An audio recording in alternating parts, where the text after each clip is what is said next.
Hey guys, it's JP again, and here's the unboxing of the DC Comics Bishoujo statue, Huntress. And here's the side of the box. I always like this art,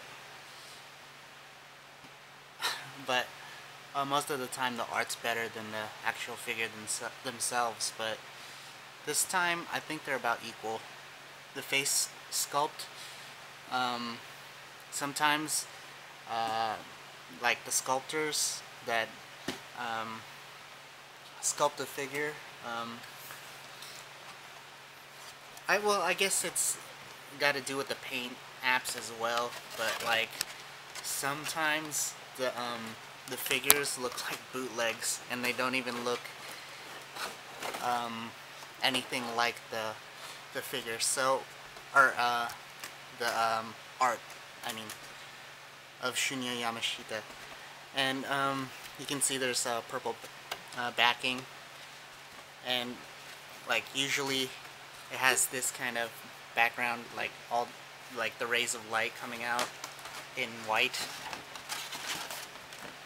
So let's go ahead and show you this, the back, and you can see it has an ad for Harley Quinn.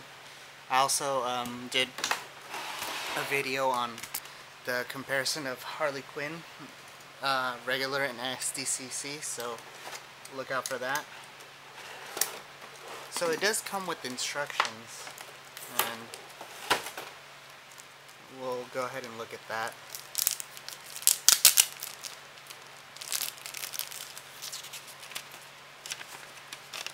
So it's kind of weird. I'm looking at it from the camera's perspective, and I can't quite do it. Place the weapon into the hands as shown in the illustration at right, on the right, I think is what they mean.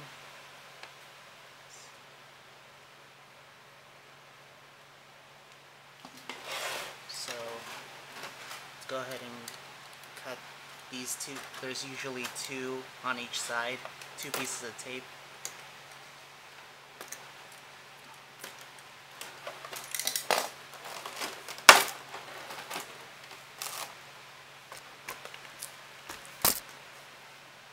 And it looks like she has a regular black base. It says TM and copyright, trademark and copyright, DC Comics, S12, whatever that means. And it says made in China. No surprise there. But Chinese make pretty good Bishoujo figures.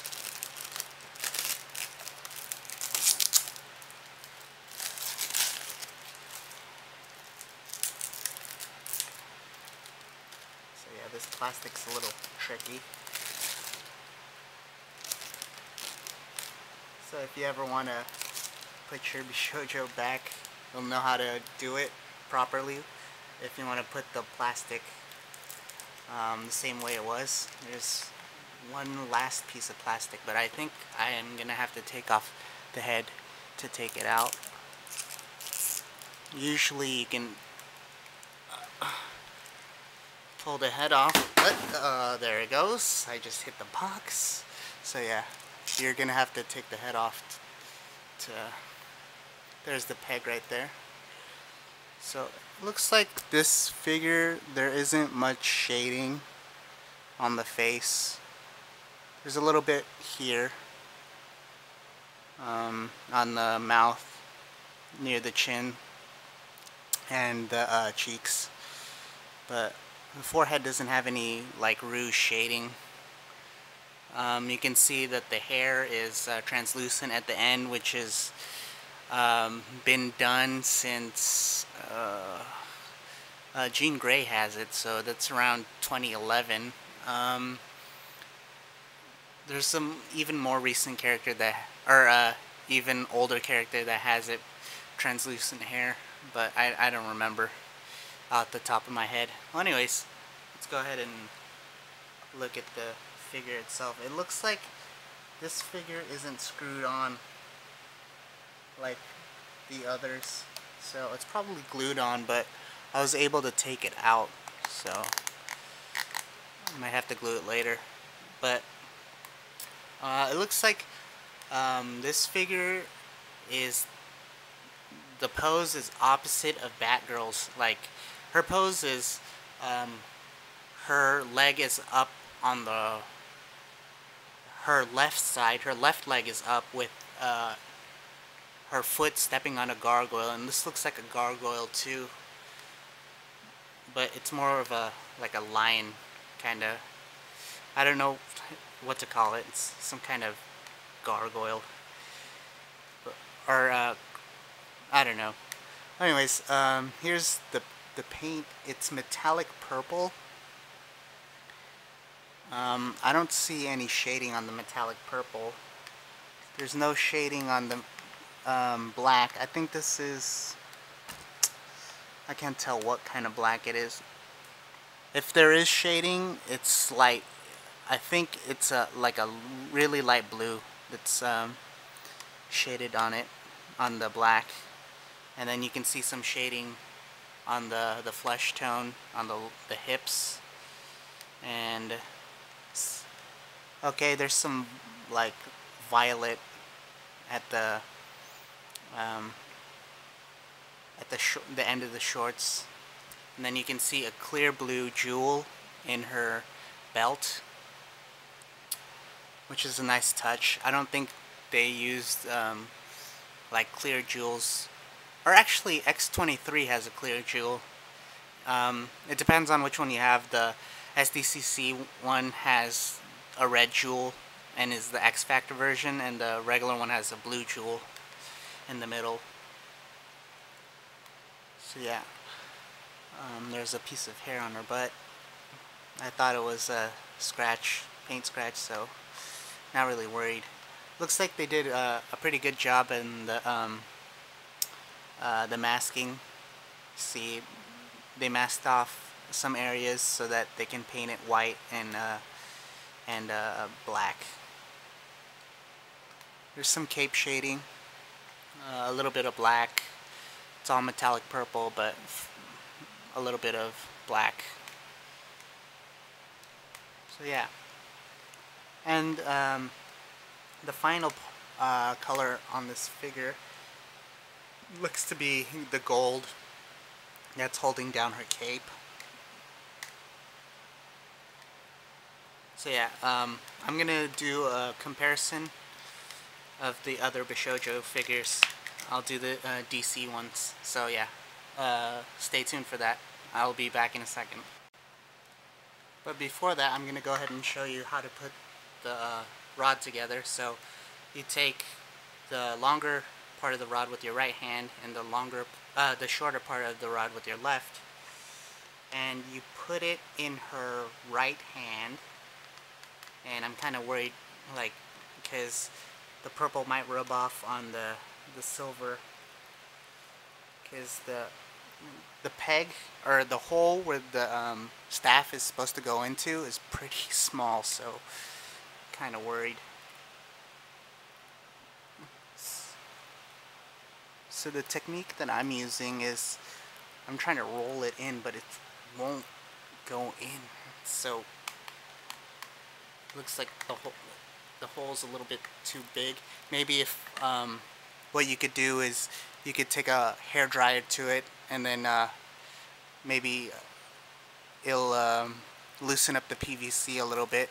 But there's also a risk of the paint scratching off if you use the hair dryer. But like, as you can see right now, I'm just doing a circular motion once I got it into the hole. And you go ahead and make it go through till it reaches her left hand, and then you can just go ahead and pop the staff together. And that's how you do that. The staff should be a little bit higher than her head, I believe. So yeah, that's that. So yeah, I'm still fixing around my display. I'm trying to sell some stuff on eBay, and well, anyways, here's my display for now. You can see all the regulars on this side, standard versions, and then the DC variants on the left. I didn't have much room for Huntress, so I decided to put her on the left, even though she's not a variant.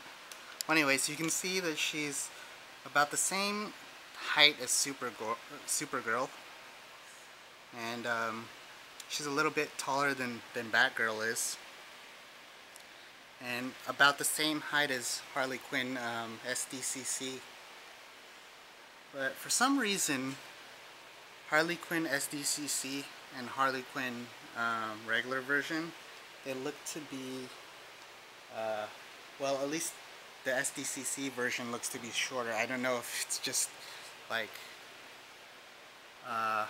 optical illusion or something, but maybe it's the masked face, or like the way she tilts her head. That's why she's a little bit, the SDCC version is a little bit shorter.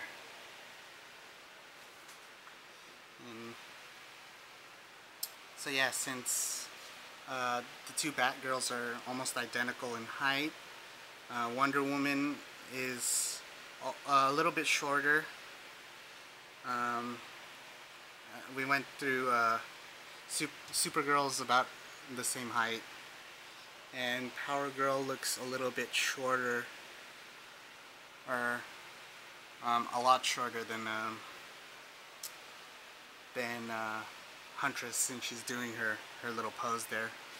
Her leg out gives her a little bit less height. So yeah, this has been fun, I guess. This is JP554731 again, thanking you for watching. So yeah, watch out for some more stuff. I'll be uploading more, just as long as I don't get lazy. And so yeah, thanks for watching. Please rate, subscribe, and comment, as I always appreciate that. See you guys later. Thanks.